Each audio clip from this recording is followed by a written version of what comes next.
दररोजच्या एकंदर जीवनामध्ये आपल्या मनासारख्या गोष्टी कधी घडतात तर कधीमधी आपल्या मनाविरुद्ध गोष्टी घडतात. मनाप्रमाणे घडलेल्या सकारात्मक फळं देणाऱ्या गोष्टी आणि नकारात्मक फळे देणाऱ्या ताणतणाव वाढवणाऱ्या गोष्टी यांचा लपंडाव आपल्या आयुष्यात सातत्याने चाललेला असतो. मग ते वैयक्तिक, कौटुंबिक किंवा व्यावहारिक जीवन असो, त्यांचा जो काही पिच्छा आहे तो आपला मागे कायम लागलेला असतो. साहजिकच कोणीही कायम सुखी नसतो, समाधानी नसतो किंवा कायम दुःखी किंवा असमाधानी नसतो.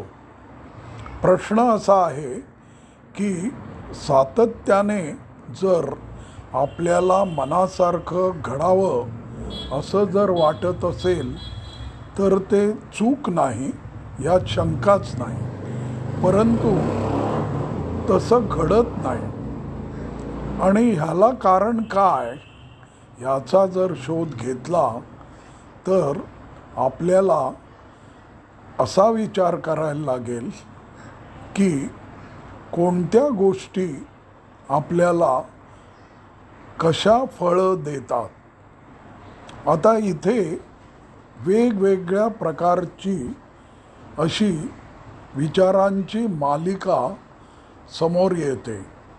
अपेक्षा हा प्रारंभ बिंदू असतो. आपली स्वतःची गुणवत्ता दुसरा बिंदू. तिसरी गोष्ट म्हणजे आपली प्रयत्नांची, कष्टांची तयारी.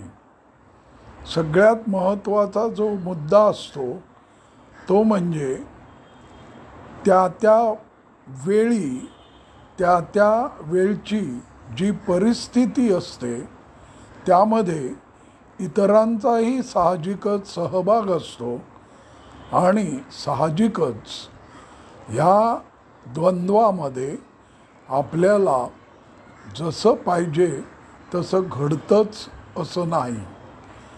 म्हणजे तुमच्याकडे बाकी कितीही गोष्टी जरी अनुकूल असल्या तरी जर वेळ आणि परिस्थिती अनुकूल नसेल, तुम्हाला योग्य अशा तऱ्हेची नसेल तर संघर्ष अटळ असतो. कदाचित अपयश देखील समोर उभे ठाकते.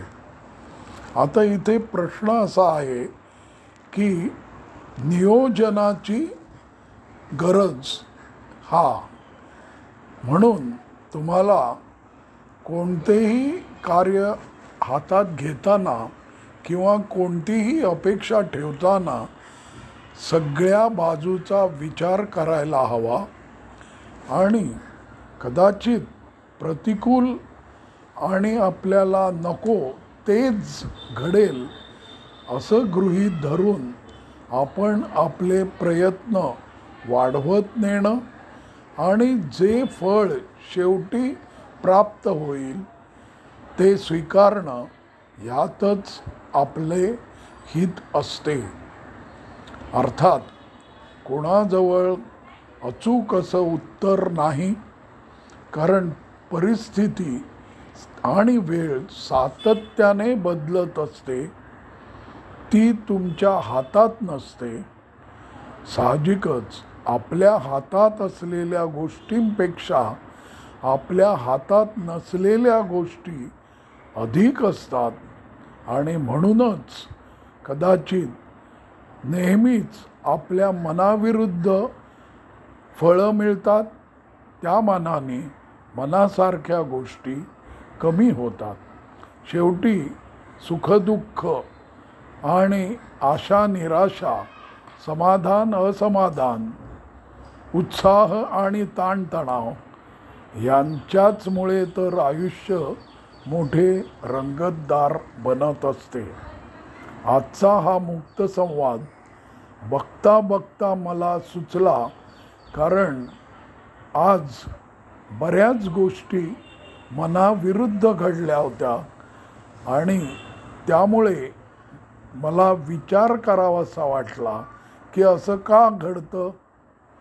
शेवटी लक्षात ठेवा, वेदनेतूनच नवनिर्मिती होत असते.